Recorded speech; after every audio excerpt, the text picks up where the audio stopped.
Allan Aguirre with your Incorruptible 2-minute warning. We're on day 3 of what we're talking about, grumbling. And here's a key, because the premise is that Paul says Israel, one of the things that got Israel killed in the desert when they were with Moses, is the fact that they grumbled.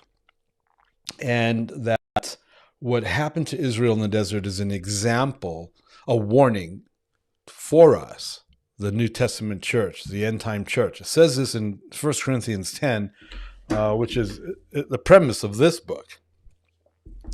And he says that what happened to Israel in the desert was written down as a warning for you and I, how not to be. Don't be like them. They got killed in the desert. They didn't make it to their prophetic inheritance. And one of the things that got Israel killed, besides fear, doubt, and unbelief, which I think, right, they all tie in together, was grumbling. Now, grumbling isn't just something that you do, rah, rah, rah, rah, rah, rah. No, it's also a state of mind. It's a frame of mind, a state of mind. It's a heart attitude. It's an attitude of your HEART, your heart.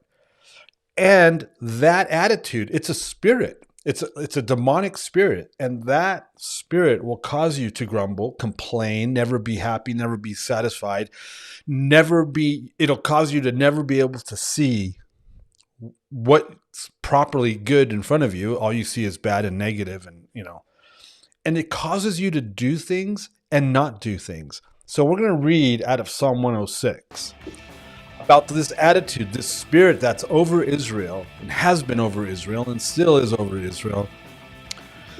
Psalm 106, our fathers, when they were in Egypt, did not consider your wondrous works. They did not remember the abundance of your steadfast love, but rebelled by the sea at the Red Sea. Yet he saved them for his name's sake, that he might make known his mighty power. He rebuked the Red Sea, and it became dry, and he led them through the deep as through a desert. So he saved them from the hand of the foe and redeemed them from the power of the enemy.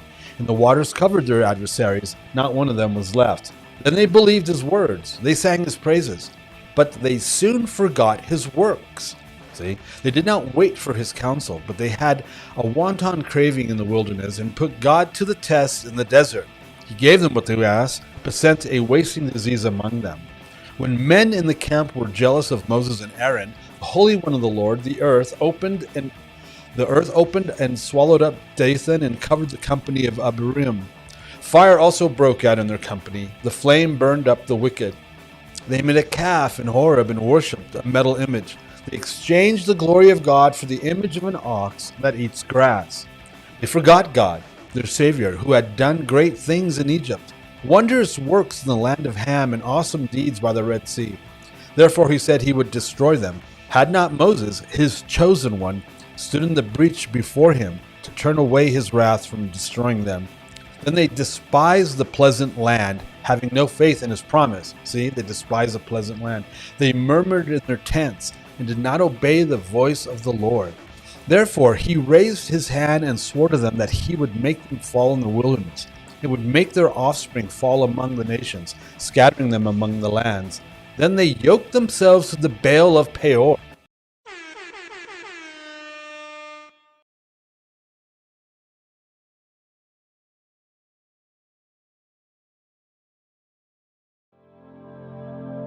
The views and opinions expressed during our broadcasts are solely those of the broadcast producers, hosts, and/or guests, etc., and are not necessarily the views or opinions of the Travelog Network, its sponsors, or affiliates.